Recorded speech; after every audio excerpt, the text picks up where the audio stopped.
नमस्कार। ओम शांति। क्या हम 1 मिनट साइलेंस से शुरुआत करें? सर्वशक्तिवान परमात्मा की स्मृति 1 मिनट, उनका भी आह्वान आज के सुंदर सभा में।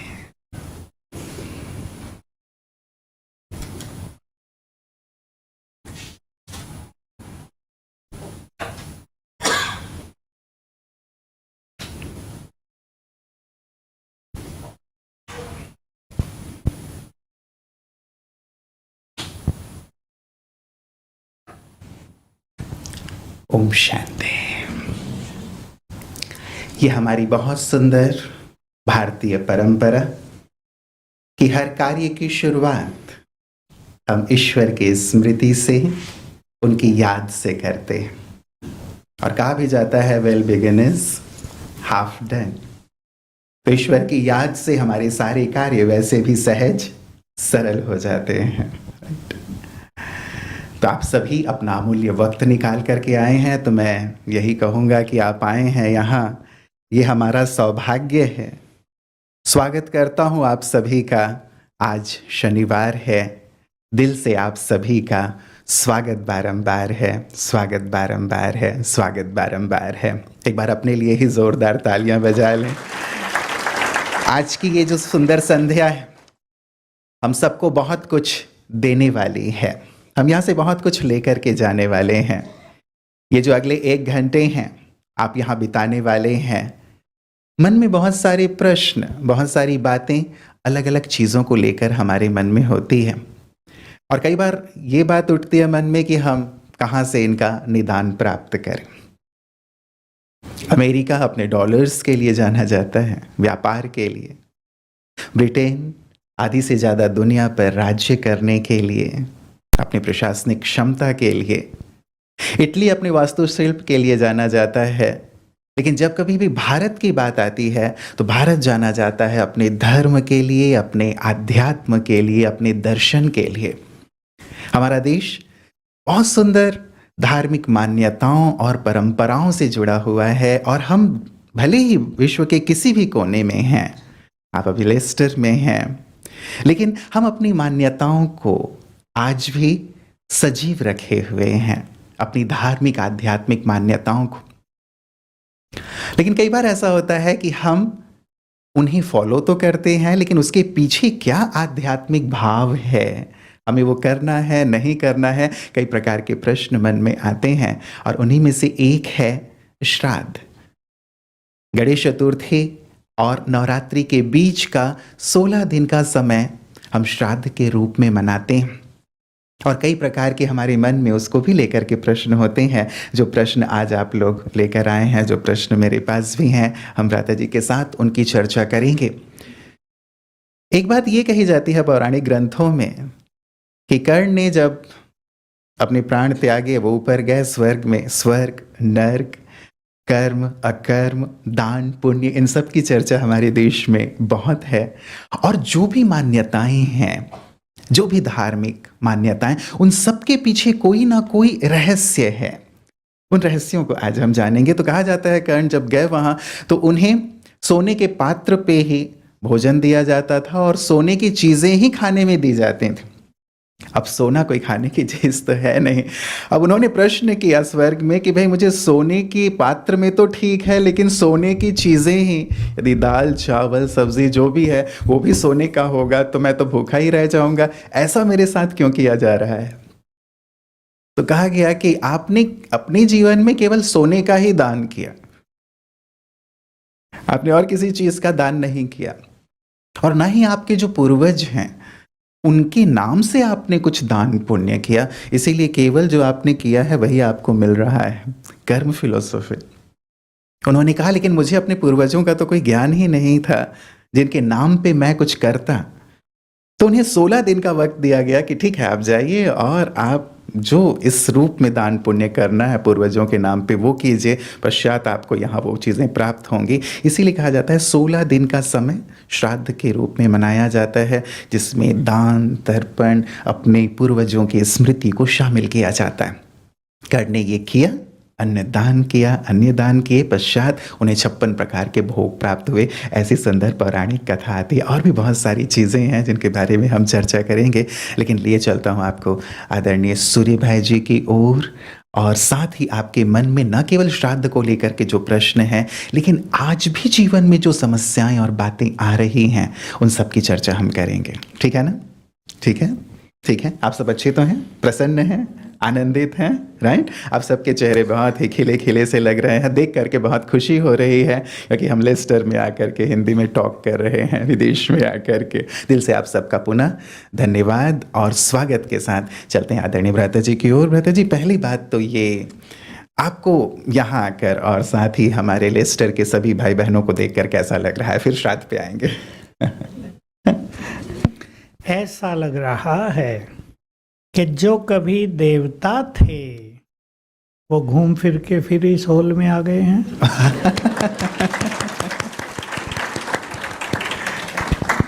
मैं आपको यही रिमाइंड कराना चाहता हूँ, हमारा बैक बैक चलें, 1000 साल पहले चलें। हम आत्माएं हैं और आत्मा तो अमर है, शरीर बदलते हैं, आत्मा अजर अमर अविनाशी है। एक समय था हम और आप सभी देवी देवता रूप में इस धरा पर उपस्थित थे। जन्म लेते लेते अब यहाँ आ गए हैं, तो आप सबसे मिलकर ऐसा लग रहा है कि हमारे जन्म जन्म के साथी आज फिर इकट्ठे हो गए हैं। आपको याद रहना चाहिए। तो बहुत अच्छा लग रहा है। मैं दूसरी बार आ रहा हूँ इस स्थान पे। ये मैं पहले आया था शायद 2017 में, और मुझे भूल जाता है कब आया था, पर 2017 में शायद आया था। मुझे याद रहता था लेस्टर, वहाँ का ये सेवा केंद्र, वहाँ का ये सुंदर हॉल कितना स्पिरिचुअल वाइब्रेशन से भरा हुआ है, और आपने तो यहाँ आकर इसकी शोभा में 4 चांद लगा दिए गए हैं। इसलिए मेरी ओर से भी, हमारे इस महान यज्ञ की ओर से भी आपका पुनः पुनः स्वागत है। बहुत बहुत शुक्रिया रहता है जी। सचमुच एक सुंदर कनेक्टिविटी हम फील करते हैं एक दूसरे के साथ, जो आपने याद दिलाया कि केवल अभी का नहीं, लेकिन हमारा नाता पुराना है, और साथ ही आप सब देव कुल की देवात्माएं हैं जिनकी पूजा अर्चना आप करते हैं। वो भी आपने एक सुंदर सी बात कही है। तो भ्राता जी, श्राद्ध पे आते हैं। है क्या ये श्राद्ध, और क्या ये करना ज़रूरी है? श्राद्ध शब्द का निर्माण श्रद्धा से हुआ है। देखिए, भारतीय कल्चर में एक छोटी सी परंपरा रही है, आप सबके बीच भी होगी, कि हमारे माता पिता जो बुजुर्ग हो गए, हम घर में उनके फोटो रख लेते हैं, उन पे माला भी चढ़ा देते हैं। उन्होंने अपने माता पिता के लिए यही किया होगा, उन्होंने अपने माता पिता के लिए, तो वो सब हो गए हमारे पूर्वज। हम उनकी वंशावली हैं, तो हम उनको श्रद्धा अर्पित करते हैं, अपना सम्मान अर्पित करते हैं, और वो तो कहीं ना कहीं फिर से पुनर्जन्म में अब मनुष्य रूप में होंगे।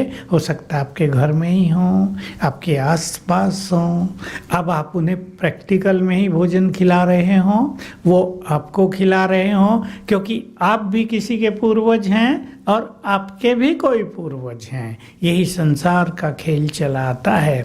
तो ये जो भारत में त्योहार मनाए जा रहे हैं, ये हम अपने पूर्वजों को श्रद्धा और सम्मान अर्पित कर रहे हैं, ये उसकी यादगार है। कई बार जो नई जनरेशन के हैं, यूथ हैं, उन्हें ऐसा लगता है कि ये जो चीज़ें हैं, वो चीज़ें तो ठीक है, क्यों की जा रही हैं, क्या ये करना ज़रूरी है, इनकी आवश्यकता क्या है? हम अभी यहाँ पे हम सूर्य को यदि पानी दे रहे हैं, या यदि यहाँ पे कुछ भोजन निकाल रहे हैं अपने पूर्वजों के नाम पे जो अभी नहीं है, तो इसका उनसे क्या लेना देना है? वहाँ तक तो कोई चीज़ें पहुँच नहीं रही। मुझे भी कुछ लोग मिले, कहा जब वो हमारे साथ थे शायद हमने उनको भोजन दिया भी ना हो,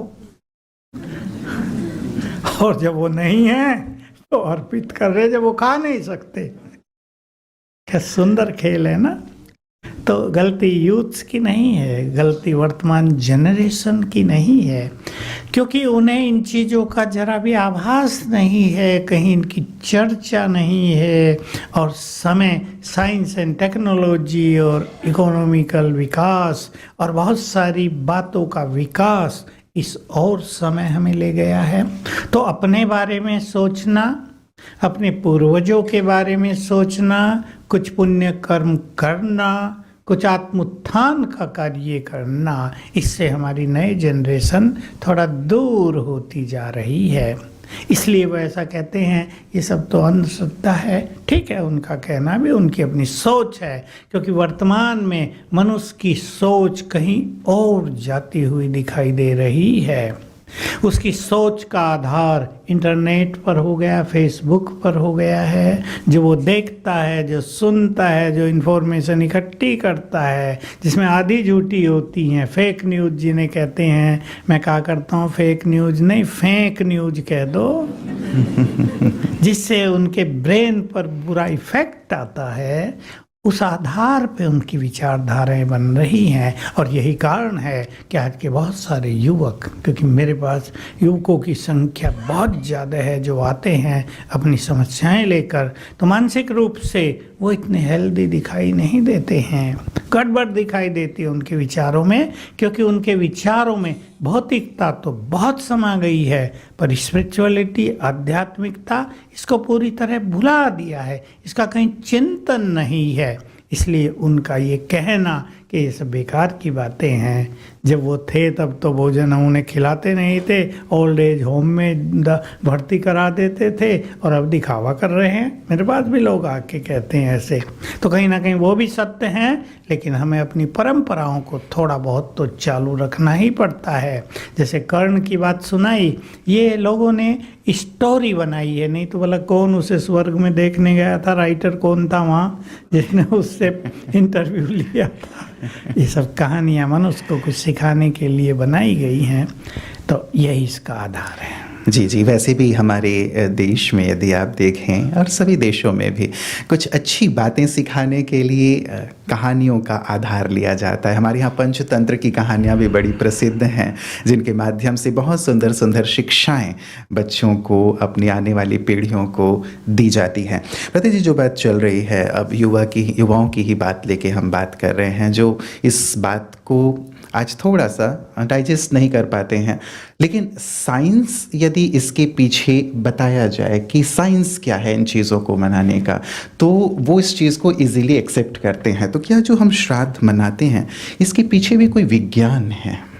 मैं एक बहुत गहरी फिलोसफी की बात आपको करता हूँ, और मेरे मन में ये भी है, जैसे रुपेश भाई ने आपको कहा कि आज आप यहाँ आए हैं, कुछ यहाँ से बहुत अच्छी चीज़ सीख कर भी आपको जाना है, तब आपका यहाँ समय देना सफल माना जाएगा। यहाँ का आना आज बहुत कल्याणकारी होगा। मान लो 1000 साल पहले की हम चर्चा कर लें। हम कहीं राजा थे,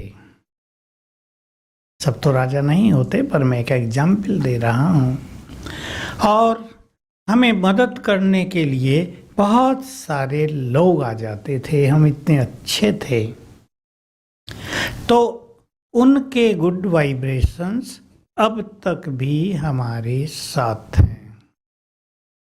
तो श्राद्ध को हम केवल भोजन अर्पण करके ही नहीं मनाएंगे, एक संकल्प करेंगे रोज, जब तक ये प्रक्रिया है 16 दिन, कि जिन्होंने भी ऐसे हर जन्म में कुछ हमारे गुड फ्रेंड रहे हैं, कुछ हमारे बहुत ज़्यादा मददगार रहे ही हैं, हम उन सबको एक बार रोज सवेरे उठते ही सच्चे मन से शुक्रिया करेंगे। ये सच्चा तर्पण होगा, और आप इसका गुड रिजल्ट देखेंगे कि वही आत्माएं जो आपके चारों ओर अब भी हैं, वो आपको पुनः मदद देने के लिए तैयार हो जाएंगी। एक बहुत डीप फिलॉसफी है, सीक्रेट है, जो इस संबंध में बहुत बड़ा काम करता है। और दूसरी बात, एक दूसरे राजा की कहानी ले लें। आप कहीं राजा थे और किसी के कहने से, आपके मंत्री के कहने से, सेनापति के कहने से आपने कोई गलत डिसीजन लेकर कोई गलत ऑर्डर निकाल दिया और उस गलत ऑर्डर के कारण 1000 लोगों को कष्ट हो गया।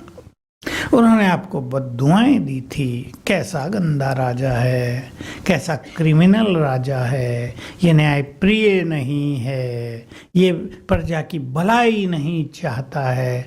तो वो जो बद्दुआओं की बैड एनर्जी है वो अब तक भी पीछा कर रही है। बहुत बड़ा सीक्रेट है ये।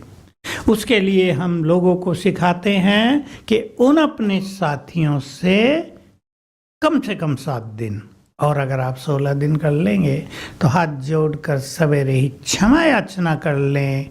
हमने ईगोवश, क्रोधवश आप सबको कष्ट पहुंचाया था। मैं आप सबसे हाथ जोड़कर क्षमा चाहता हूं।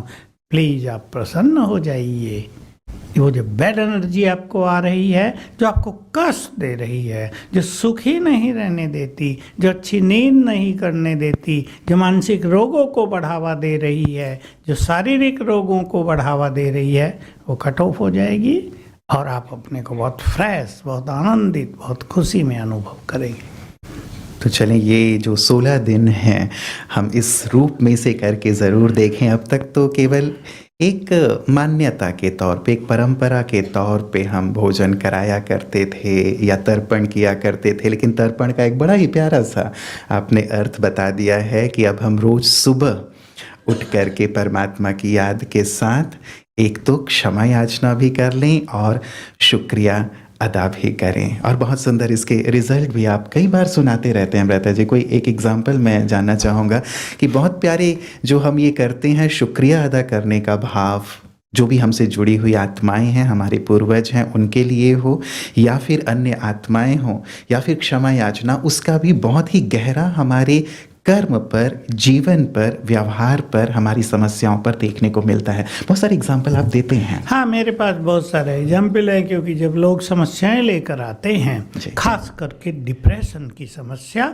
जो आजकल की करंट समस्या है, बहुत बड़ी संसार में फैलती जा रही है, उनसे मैं कुछ 4-5 चीज़ें प्रैक्टिस कराता हूँ। क्योंकि ये ऐसी बीमारियाँ हैं, आप नाम सुनते होंगे, एंग्जाइटी, डिप्रेशन, इंसोम्निया, सिजोफीनिया, ओसीडी, अलग अलग नाम हैं। ये सब मानसिक रोग हैं। जैसे कई माताओं बहनों को इसका एक रूप लग जाता है, 4 घंटे स्नान करना। मेरे पास आती हैं, मैं उनसे पूछा करता हूँ, टंकी खाली हो जाती है तभी छोड़ती होगी? मैंने कहा तुम्हें नहीं ख्याल आता, बच्चे भी तो नहाएंगे, पति भी नहाएगा। कहा ख्याल भी आता है पर नहाती रहती हूँ। मैंने एक से पूछा, अभी पीछे का केस है, आप बहुत खुश होंगे ये बात सुन के, कि नहाते नहाते थक नहीं जाती? उन्हें कहा सचमुच थक जाती हूँ, और कभी कभी तो ऐसा होता है बाथरूम में लेट के सो जाती हूँ। तो ये ऐसी बीमारियां चल रही हैं मानसिक आजकल, इसका नाम ओसीडी। तो हम उनमें क्षमा याचना कराते हैं, क्योंकि ये कहीं ना कहीं पूर्व जन्मों से आ रही बैड एनर्जी का इफेक्ट होता है मनुष्य पर, जिसको वो कंट्रोल नहीं कर पाता। और राजयोग के अभ्यास के द्वारा आत्मा में शक्ति आ जाती है, मन में शक्ति आ जाती है, जिसे हम कंट्रोलिंग पावर कहते हैं। और 5-6 केस ऐसे, क्योंकि ये केस ज़्यादा नहीं होते, सारे संसार में 1000 केस होंगे ऐसे नहाने वालों के, हाथ धोने वालों के। सारा दिन एक साबुन ख़त्म, स्किन डिजीज हो रही है, लेकिन फिर भी किसी ने छू दिया, लोग जानबूझ के भी छू देते हैं, चलो फिर साबुन से हाथ धोएंगे। बच्चे भी मम्मी को चिढ़ाने के लिए जानबूझ के छू देते हैं, तो अभी नहाना पड़ेगा मुझे, इसने मुझे छू दिया। तो राजयोग से कंट्रोलिंग पावर आ जाती है और इन चीज़ों को वो आराम से कंट्रोल कर पाते हैं। जब क्षमा याचना कर लेते हैं तो बैड एनर्जी जो आ रही थी वो समाप्त हो जाती है, और धीरे धीरे जैसे मनुष्य होश में आ जाए वो होने लगता है। और ऐसे सिखाते हैं, शुक्रिया करो, बहुत अच्छे लोग भी तो आपको मिले होंगे जीवन की यात्रा में। इस जीवन में भी आपकी यात्रा में अनेक गुड फ्रेंड्स आपको मिले होंगे। उनको सच्चे मन से शुक्रिया दो, तो उनकी ओर से गुड एनर्जी आने लगती है, गुड वाइब्रेशंस आने लगते हैं। और ये इतना बड़ा सीक्रेट है, बैड एनर्जी समस्याओं को बढ़ा देती है, गुड एनर्जी उन्हें नष्ट कर देती है। इस विधि से बहुतों को बहुत फायदे हुए। अनुभव तो मेरे पास बहुत हैं, टाइम बचा तो लास्ट में। बहुत सुंदर। एक्चुअली ये सारे ही ऐसे अनुभव हैं जो जीवन में हमें प्रेरित करते हैं कि हम भी ये अप्लाई करके देखें। अब तक हमारे पास जो भी बातें समस्याएं आती हैं, उनके लिए हमारा जो अप्रोच है, वो अप्रोच करते करते हम कई बार ये सोचते हैं कि ये काम क्यों नहीं कर रहा है, कुछ ना कुछ मिसिंग ज़रूर है। आज जो मिसिंग लिंक है वही हमें मिलने वाला है कि हम क्या और करें जिससे हम अपनी समस्याओं से मुक्त हो जाएं, जिनमें से 2 बातें अभी हमने जानी हैं। एक छोटी सी बात जी, आप जानते हैं, भारत का जो सबसे बड़ा कंपटीशन है आईएएस जिसे कहते हैं, पिछले 2 सालों में 4 लड़के और लड़कियों को उसमें सफलता मिल गई। उसमें यही हो रहा था कि 2-3 बार देने के बाद भी सफलता नहीं मिल रही थी। बहुत मेहनत करते थे, बहुत अच्छी तैयारी, लेकिन कहीं ना कहीं लास्ट मोमेंट पर असफल। मैंने उनसे दोनों प्रैक्टिस कराई और 2 को इसी बार ये आईएएस प्राप्त हो गया। बहुत खुश हुए, खास आए हमारे पास हेड ऑफिस में, भगवान को भोग लगवाया।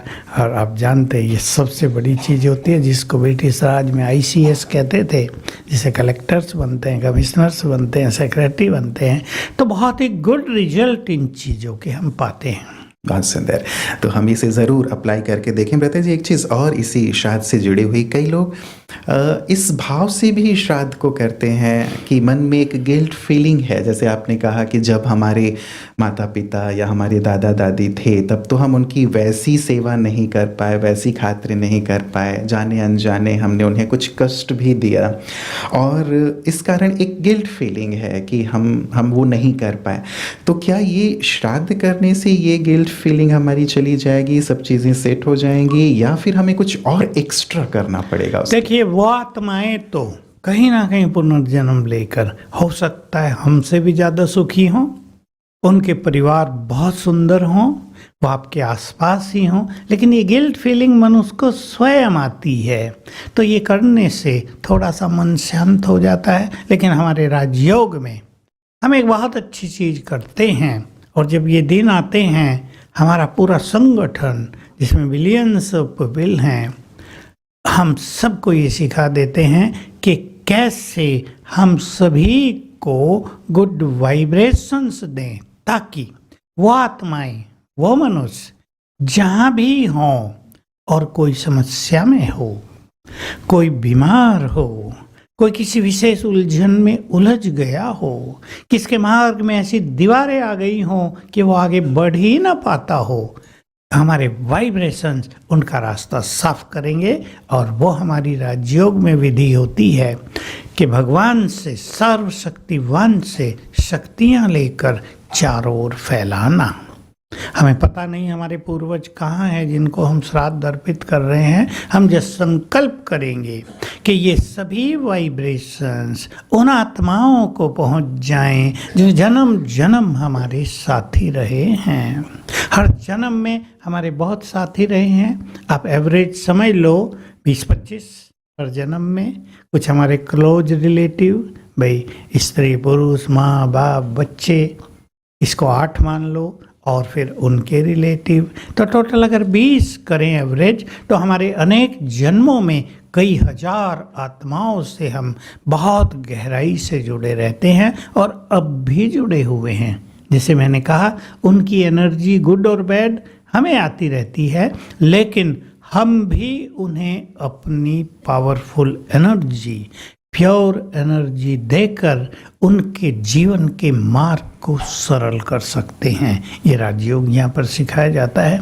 आप जरूर यहाँ आते होंगे और सीख लेना, आपका मन भी आनंदित रहेगा और आपसे जुड़ी हुई जो हजारों आत्माएं हैं वो भी आनंदित रहेंगी। छोटी सी बात मान लो, यहाँ आप बहुत खुश हैं, बहुत आनंदित हैं, तो आपकी खुशी के वाइब्रेशंस उन हजारों लोगों तक भी जा रहे हैं।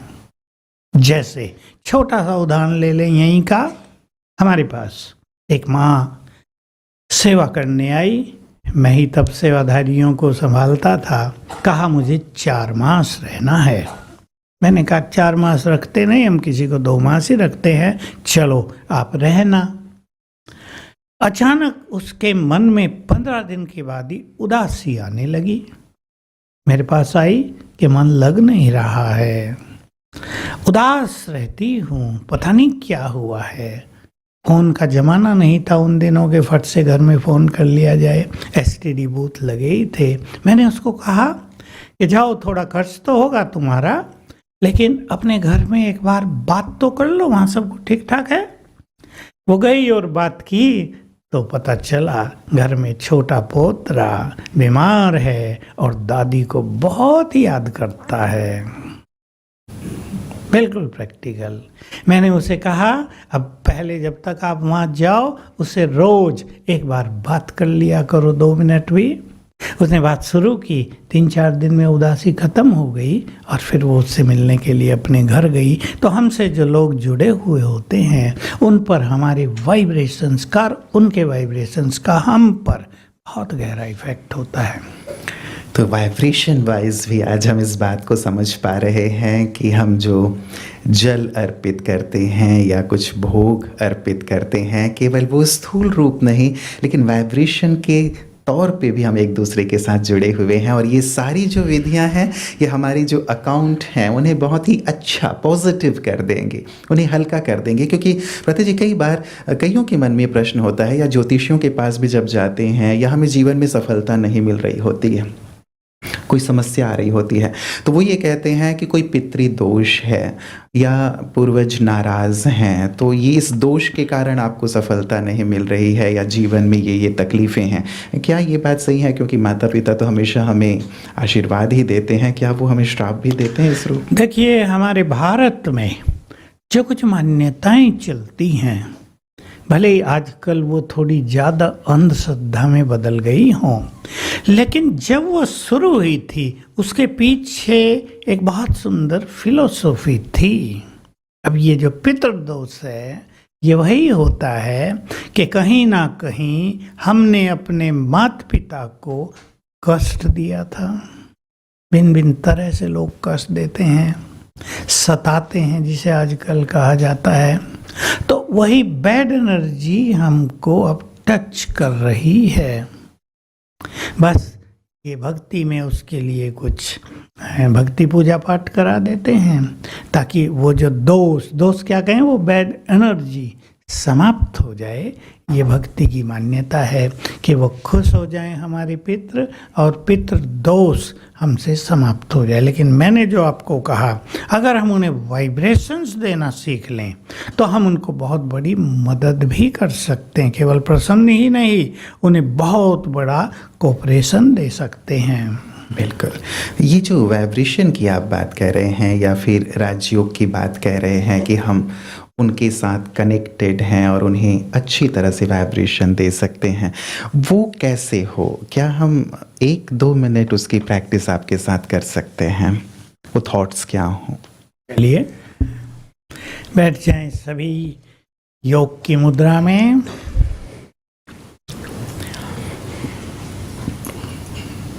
और एक संकल्प करें मन में, मैं चैतन्य आत्मा हूँ भ्रकुटियों के मध्य में, पॉइंट ऑफ एनर्जी।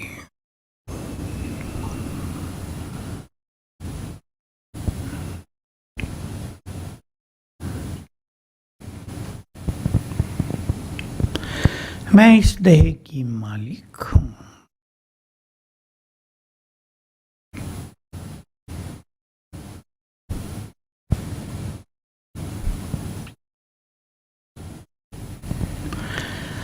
बहुत गुड फीलिंग करें, मैं भगवान की संतान हूँ।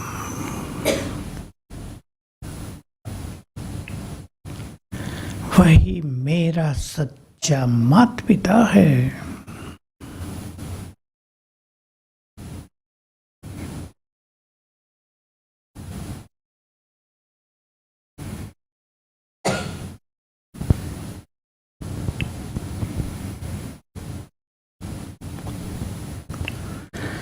अब कुछ क्षणों के ऊपर से उसके पावरफुल वाइब्रेशंस,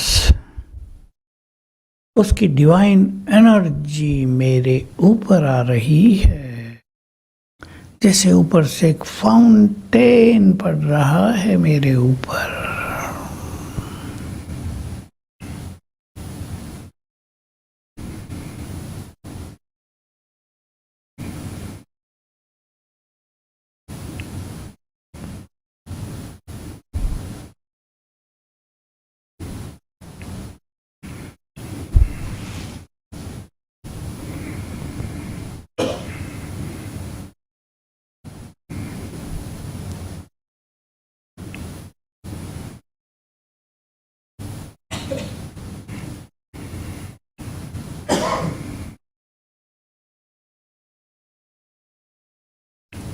अब ये एनर्जी, ये वाइब्रेशंस हमसे चारों ओर फैल रहे हैं।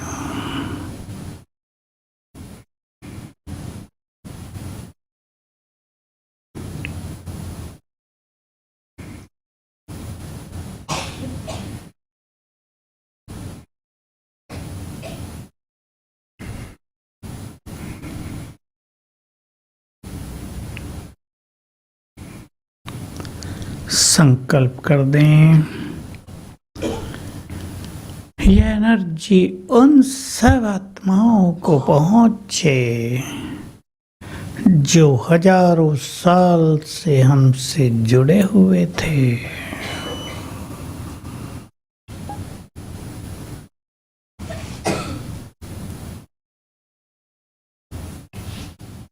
सबको दुआएं दे दें, सभी सुखी हों,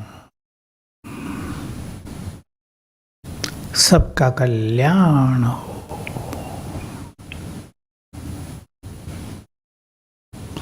सबको जीवन में सफलता प्राप्त हो।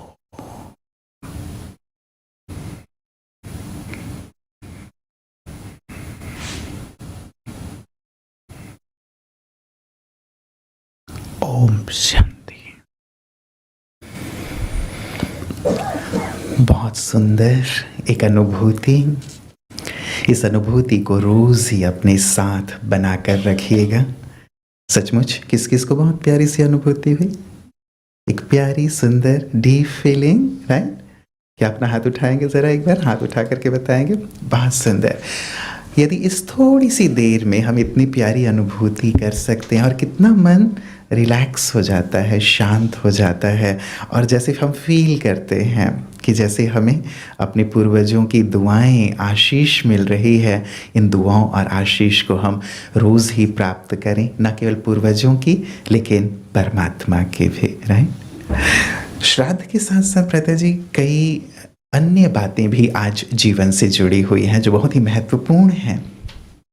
फैमिली में अब आजकल समस्याएं रहती हैं, फैमिली प्रॉब्लम। चलिए हुई हमारी पूर्वजों की बात, लेकिन हस्बैंड वाइफ की बात ले लें, माता पिता और बच्चों की बात ले लें, तो जैसे कुछ दिन पहले ही एक समस्या आई थी और कईयों की होगी कि वाइफ कह रही है कि हस्बैंड बहुत ही एरोगेंट हैं, लड़ते झगड़ते रहते हैं, मैं इसे सहन करूं या फिर डिवोर्स ले लूं। बच्चों पे भी इसका असर आ रहा है। तो संबंधों में बहुत आजकल तनाव और ये स्थिति देखने में आ रही है कि क्या करें, सहन करें या कुछ सलूशन है, इसे ठीक किया जा सकता है? ये समस्याएं सारे संसार में बढ़ती जा रही हैं। मैं बहुत पहले 92 में ऑस्ट्रेलिया गया और बहुत दिन रहा। मैं देखा वहाँ लोग मुझे अपने घरों में ले जाते थे, तो मैं पूछता था आपकी फैमिली कहाँ है? व्यक्ति बुजुर्ग हो गया है, 75 इयर्स का, उसको कैंसर हो गया है।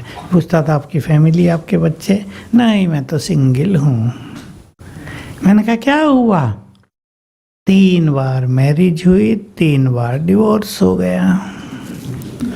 तब हमारे भारत में ये परंपरा नहीं थी तलाक की।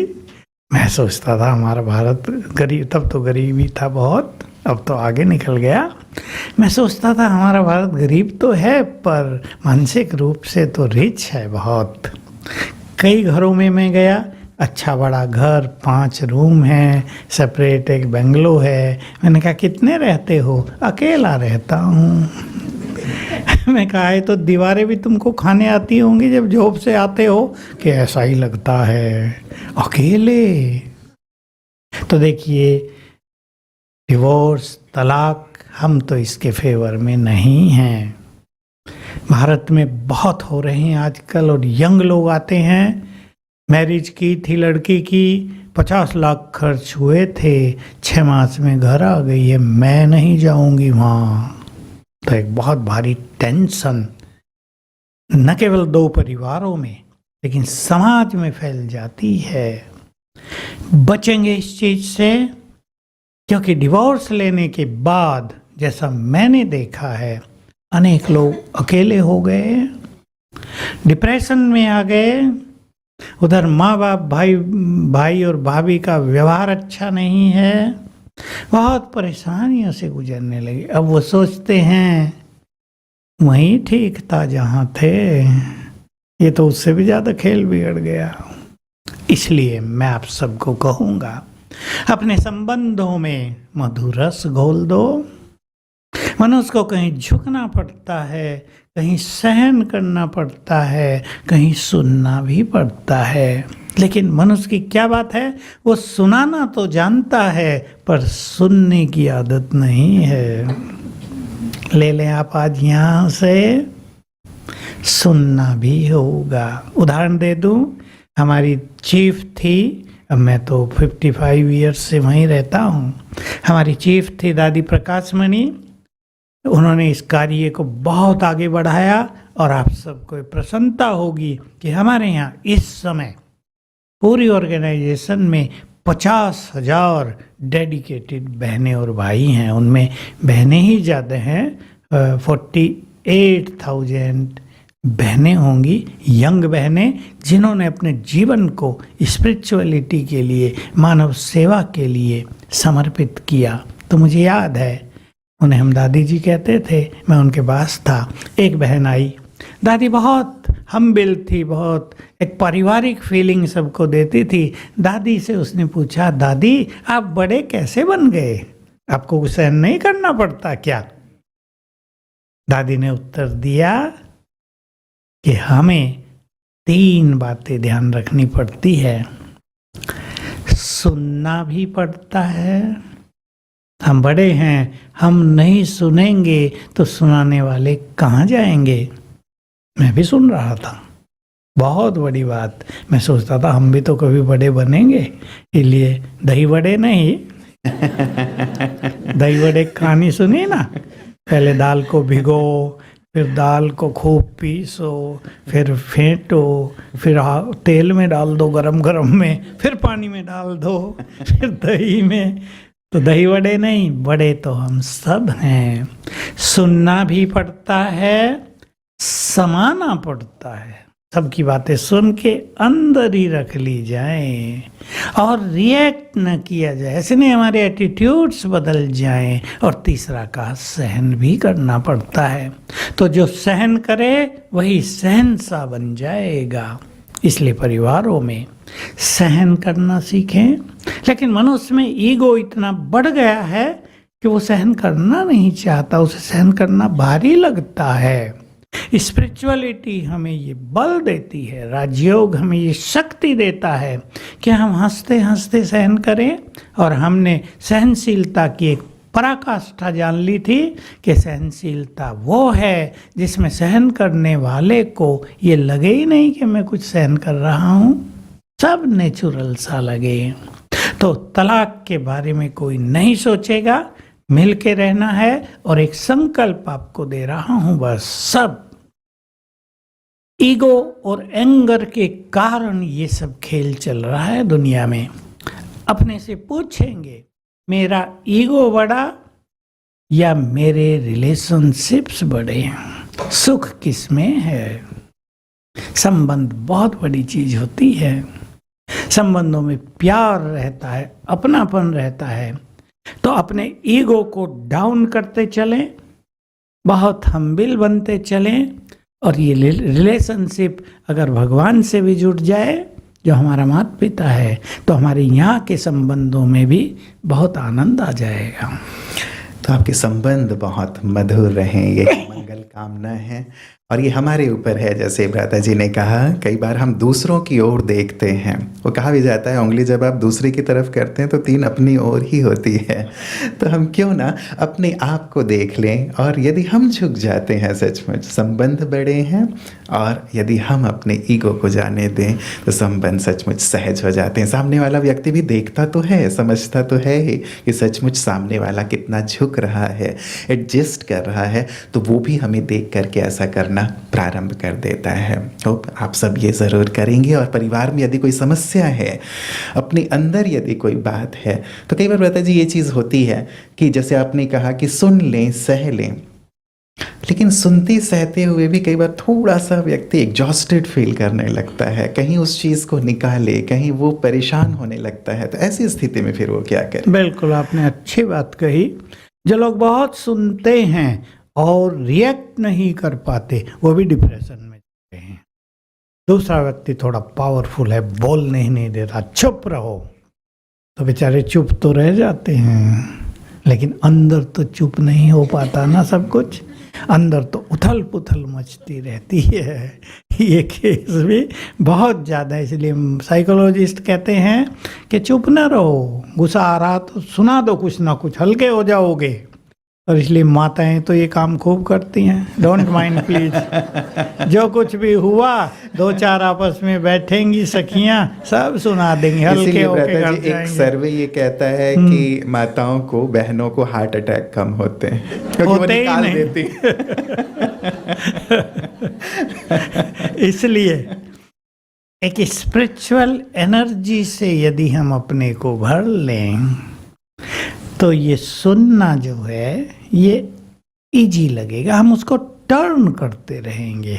देखिए, एक चीज़ होती है, आपने कुछ भोजन कर लिया, अब अगर आप उसे हजम कर लेते हैं तो एक हैवी चीज़ भी आपको एनर्जी देगी। लेकिन अगर भोजन कर लिया लेकिन डाइजेस्टिव पावर बहुत कमज़ोर है, तो हल्की चीज़ भी, चाहे आप बॉयल वेजिटेबल ही खा रहे हैं, वो भी आपको हजम नहीं होगी। तो जो बातें हैं, जो दूसरा व्यक्ति हमें बोल रहा है, उसको हम थोड़ा टर्न करना सीख लें। और ये जो ईश्वरीय ज्ञान यहाँ दिया जाता, केवल राजयोगी नहीं सिखाया जाता, बहुत बड़ा ईश्वरीय ज्ञान दिया जाता है इस विश्व के खेल का। वो हमें इन सब चीज़ों की शक्ति देता है कि बहुत कुछ सुनते हुए भी हम उसको इधर न रहने दें, साथ साथ डिलीट करते रहें। मैं एक सुंदर सी विधि आप सबको बता रहा हूँ, और कल से आप उसको शुरू करके देखेंगे। 2-4 दिन में बहुत गुड रिजल्ट मिलेंगे।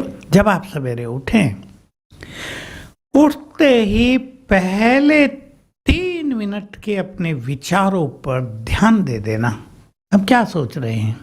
और मान लो किसी से आपका संबंध बिगड़ा हुआ है, बिगड़ते हैं संसार में, तो उस टाइम 1-2 संकल्प कर लेना। हालांकि शुरू में आपका मन शायद इससे एग्री ना हो, लेकिन संकल्प करना, तुम बहुत अच्छे व्यक्ति हो। अच्छा नहीं है वो, अच्छा नहीं है तब तो गड़बड़ है, लेकिन आपको उसको अच्छा बनाना है। वो आपका बच्चा भी हो सकता है, आपका पति भी हो सकता है, आपकी माँ भी हो सकती है, जिससे संघर्ष चलता है। तो बहुत अच्छे व्यक्ति हो, you are my good friend. 3 बार करके देखो जरा, 7 दिन में तो कोई दिक्कत नहीं ना। वो अच्छा नहीं है ये सोच लो, मुझे उसे अच्छा बनाना है। बुरों को अच्छा बनाना ही तो हमारा काम है। विज्ञान के कई साधनों के द्वारा वेस्ट थिंग को बेस्ट थिंग भी बना देते हैं। मोदी जी ने तो अब नारा दे दिया, किचरे से कंचन बनाना है। क्या विजन है उसकी भी। किचरे से कंचन, गोल्ड। तो हम वेस्ट को बेस्ट में बदलने की प्रैक्टिस करें, और ये संकल्प सवेरे पहले 1-2 मिनट में कर लेना। उसको जस्ट देखते हुए तुम बहुत अच्छे हो, मेरे गुड फ्रेंड हो, आओ हम दोनों प्यार से मिलकर जीवन को सुखी बनाएं। देखना रिजल्ट। बहुत सुंदर। हम स्थूल चीज़ों की तो बात करते हैं कि कचड़े से कंचन बनाएं, लेकिन यही बात हम संबंधों में भी यूज़ करें। जो इस प्रकार के नेचर वाले हैं उन्हें भी कंचन बनाया जा सकता है। बनाया जा सकता है या नहीं बनाया जा सकता है? हाँ जी या ना जी? हाँ जी, बहुत सुंदर। हम इसके लिए प्रयास ज़रूर करें। और कहा जाता है कोई भी चीज़ असंभव नहीं है, हर चीज़ संभव है। बस एक कदम हम ज़रूर बढ़ाएं और इसे प्रैक्टिकल में लाकर दिखाएं। एक चीज़ भ्राता जी, संबंधों में और चीज़ आती है। संबंध की बात हो या हम ऑफिस में हैं, लोगों के बीच हैं, काम मैं बहुत करता हूँ, अच्छे से अच्छा करता हूँ, बेस्ट करता हूँ, लेकिन सामने वाला अप्रिशिएट नहीं करता, मेरी प्रशंसा नहीं करता, या कोई और भी उस चीज़ का जो क्रेडिट है वो लेके चला जाता है। मेरे साथ हमेशा ऐसा होता है, तो यहाँ पे भी बड़ी दिक्कत होती है। बहुतों को दिक्कत हो रही है। हमारी कई यूनिवर्सिटी जैसी हैं जिसके बच्चे आते हैं कि थेसिस मैंने लिखी थी, पीएचडी किसी और को दे दी। कितनी बड़ी बात है, कितना बड़ा धोखा कर देता है मनुष्य। तो बेचारा वो लिखने वाला जिसने बहुत मेहनत से थेसिस लिखी थी, वो लड़कियां आती हैं मेरे पास, मैं देखता हूँ उनके चेहरे को, कितनी निराशा, मनुष्य के लिए कितनी घृणा। जो बड़े हैं वो तो बड़े अधिकारी होते हैं ना, प्रोफेसर्स होते हैं, उस यूनिवर्सिटी के अधिकारी होते हैं, डिग्री देने वालों का ग्रुप होता है, कितनी नफरत की भावना उनके लिए आ जाती है। ये कई केस हो गए हैं। ऐसे ही कार्य करते हैं और एप्रिसिएशन नहीं मिलता, ये भी थोड़ी खराब बात है। हमें एप्रिशिएट करना ही चाहिए।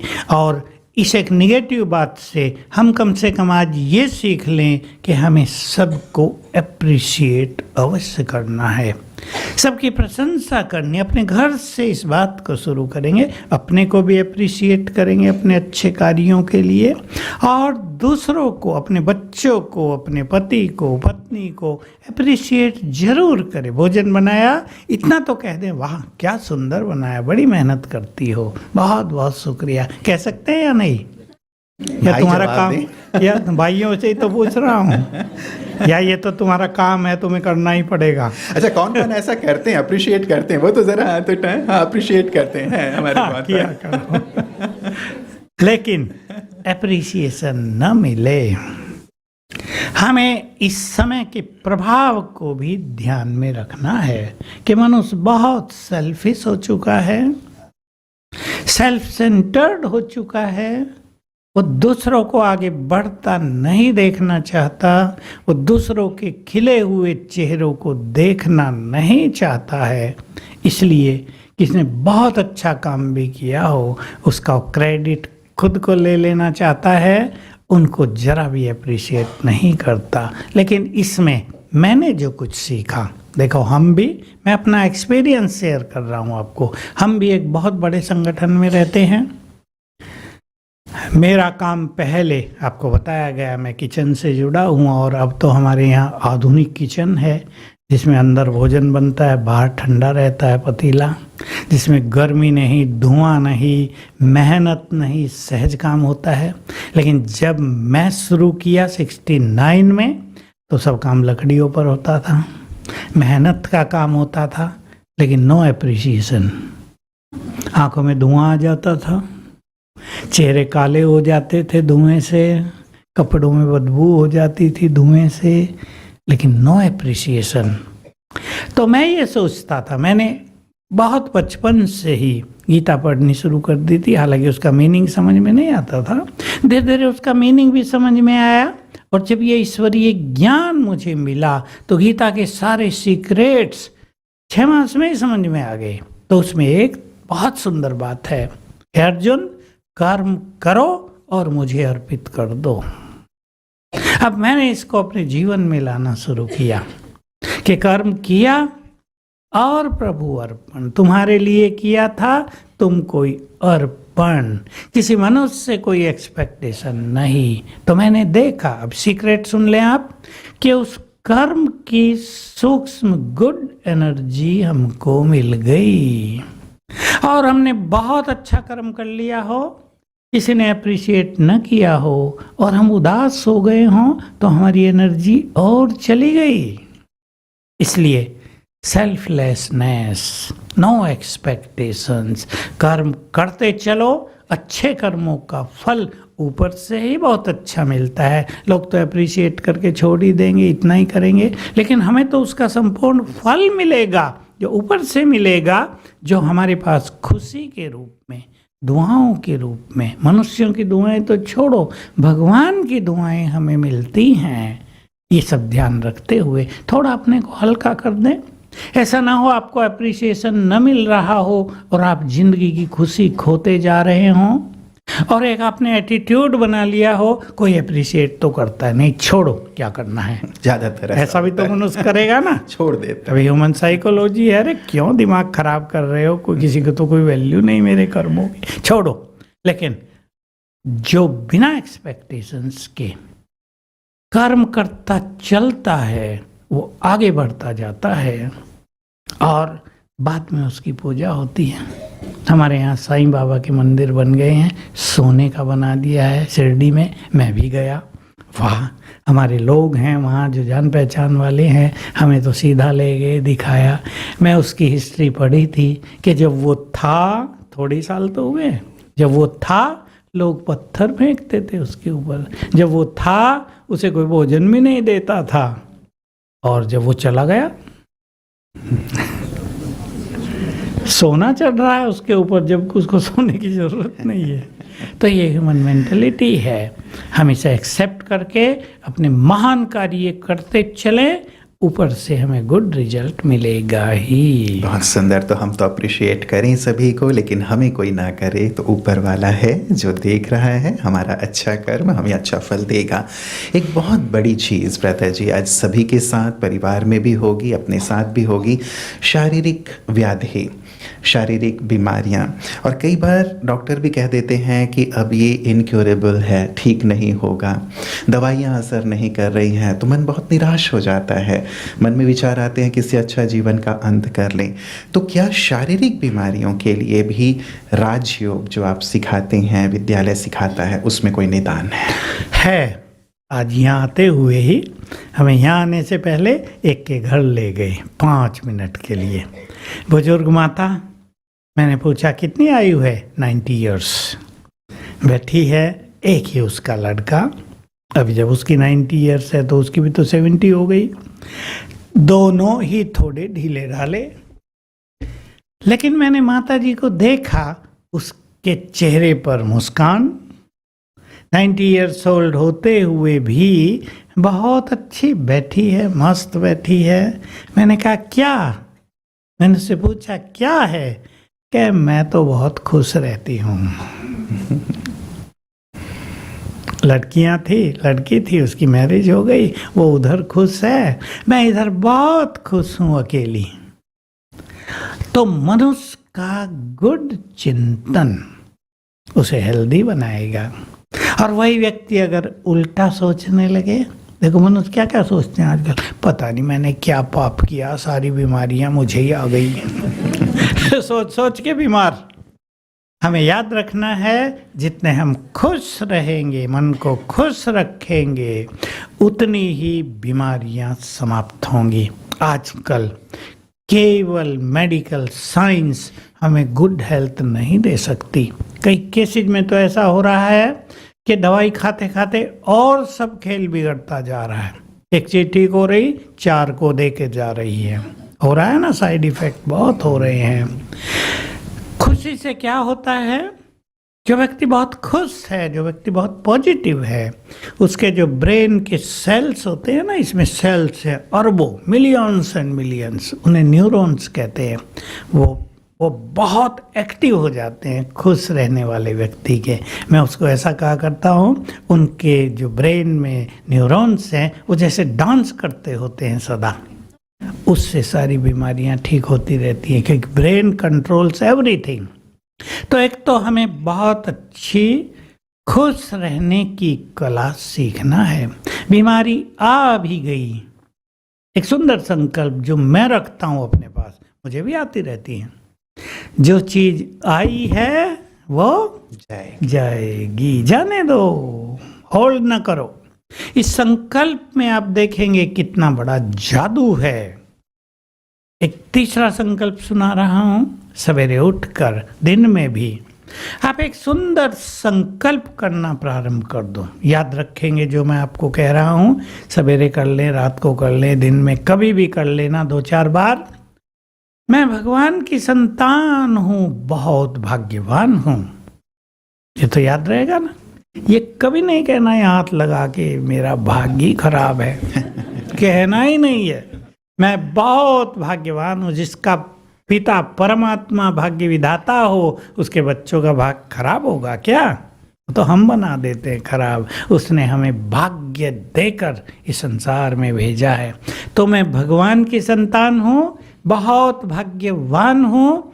मेरे साथ सब कुछ बहुत अच्छा होगा। अब इस संकल्प का जादू देखना। मैं तो रोज करता हूँ और रोज सुंदर अनुभव होते हैं। क्लास कराने जाना है, सामने बहुत लोग होंगे और मुझे सिर दर्द हो गया है। अब 1 घंटा 1.5 घंटा बोलना है और सिर दर्द हो रहा है। हम लोग कनेक्ट हो जाते हैं ऊपर सुप्रीम से। मैं कहता हूँ शिव बाबा अब बहुत अच्छा कर दो मुझे, आपका ही तो काम करने जा रहा हूँ।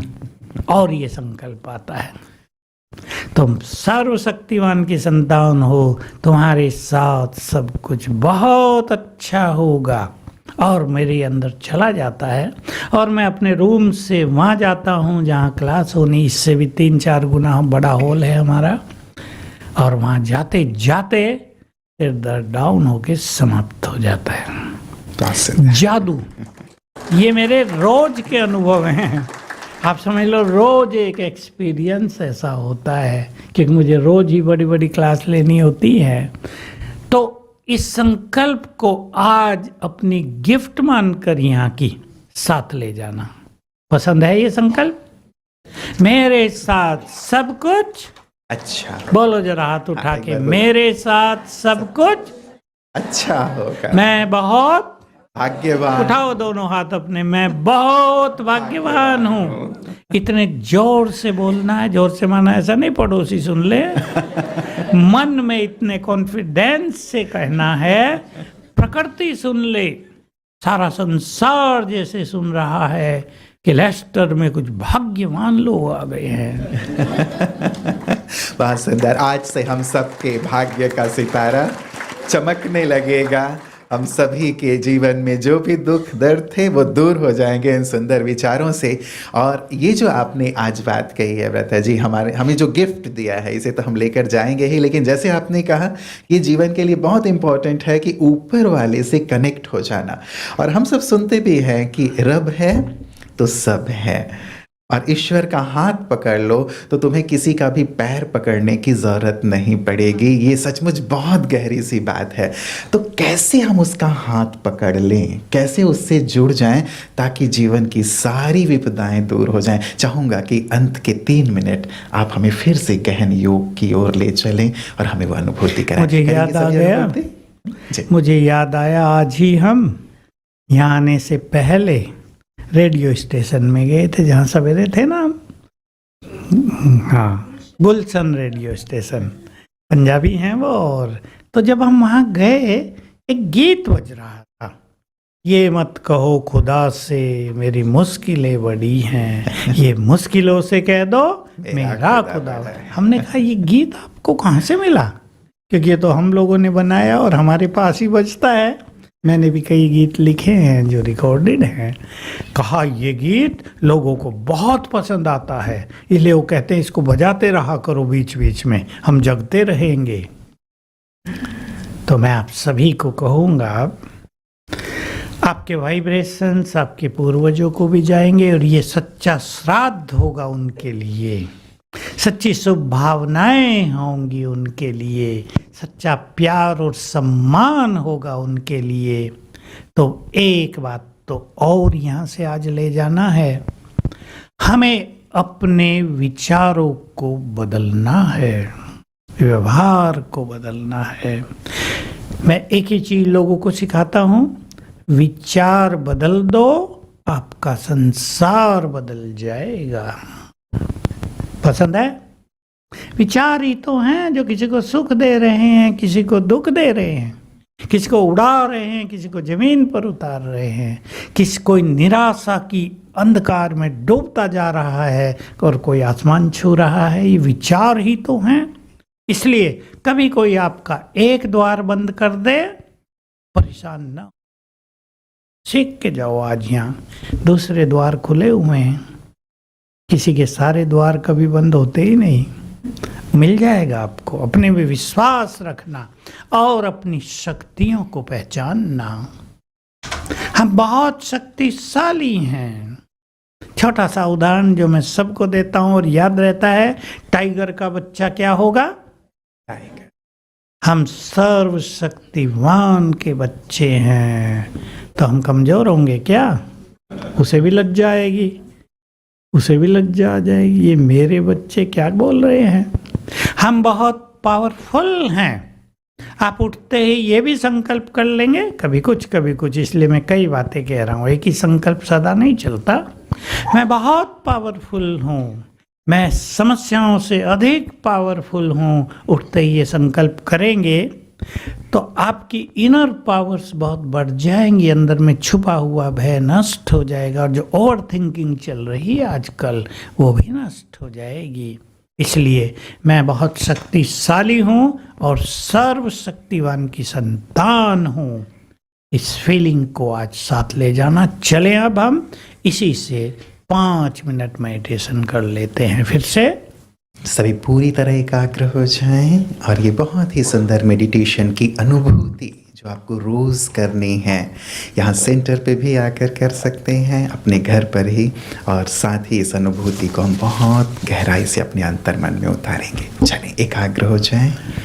विजुअलाइज करें अपने को दोनों भ्रुकुटियों के बीच में, मस्तक के बीच में।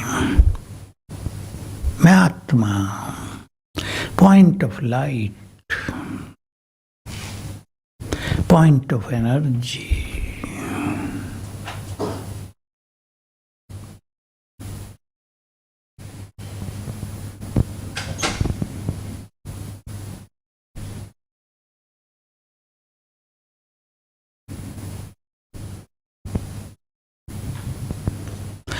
मैं बहुत पीसफुल हूँ, शांत हूँ। मैं बहुत शांत हूँ।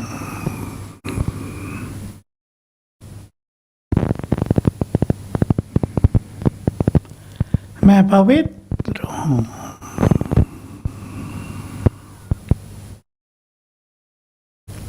मैं बहुत शक्तिशाली हूँ।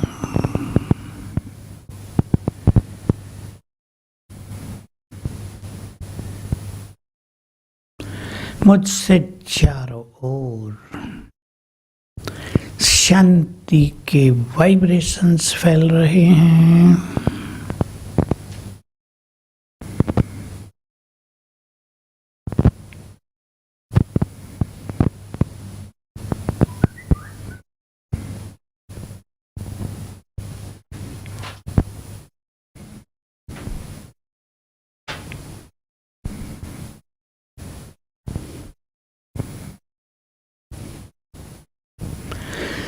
संकल्प कर दें ये पीसफुल वाइब्रेशंस हमारे सभी पूर्वजों को प्राप्त हों।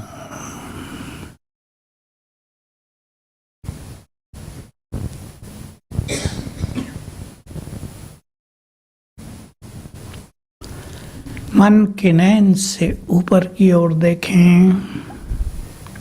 हमारे ऊपर नीला आकाश, चांद, तारे,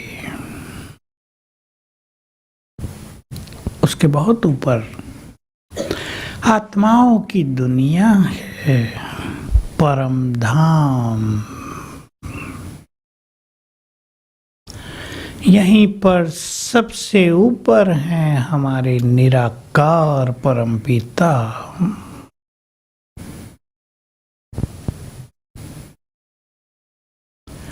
वे सुप्रीम सोर्स ऑफ एनर्जी हैं। सुख, शांति, पवित्रता के सागर हैं।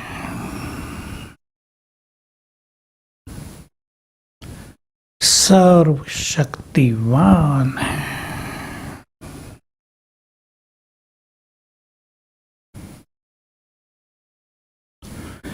वे मेरे माता पिता हैं, वो मेरे हैं। एक्सेप्ट करें, गुड फीलिंग में आ जाएं। जो भगवान हैं वो मेरे हैं।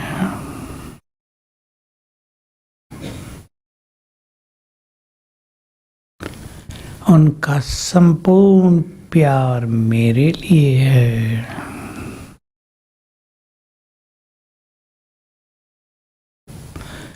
वे मुझे बहुत प्यार करते हैं।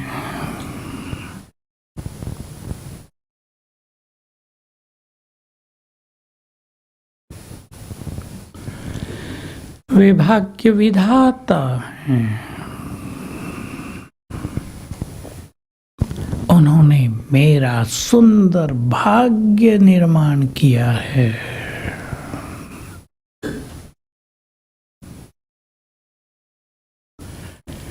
उनकी प्योर एनर्जी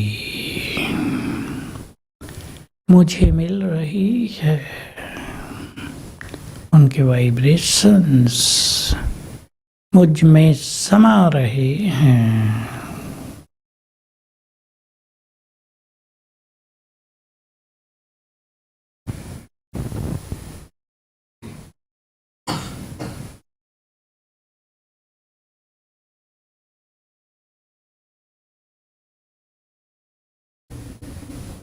ओम शांति। ओम शांति। दिल से बहुत बहुत शुक्रिया ब्रदर जी आपका, आज के सुंदर प्रकाश के लिए, हम सबको सुंदर समाधान देने के लिए। हम यहाँ से एक नई रोशनी लेकर जा रहे हैं, नया चिंतन लेकर जा रहे हैं, जो चिंतन हमारे जीवन को परिवर्तन की ओर लिए चलेगा। एम आई राइट? बहुत सुंदर चीज़ें लेके जा रहे हैं ना। तो एक बार ज़ोरदार तालियों से आदरणीय भ्राता जी का हम दिल से शुक्रिया अदा करते हैं। बहुत बहुत धन्यवाद। आप सभी का भी दिल से बहुत बहुत शुक्रिया यहाँ आने के लिए। एक बार अपने लिए भी ज़ोरदार ताली बजा लें। बहुत बहुत शुक्रिया, आप हमारे निमंत्रण पर यहाँ पधारे और जीवन में खुशियों की तालियां बजाते ही रहना। बजाते ही रहे। दिल से बहुत बहुत शुक्रिया उस परम पिता परमात्मा का भी। ओम शांति।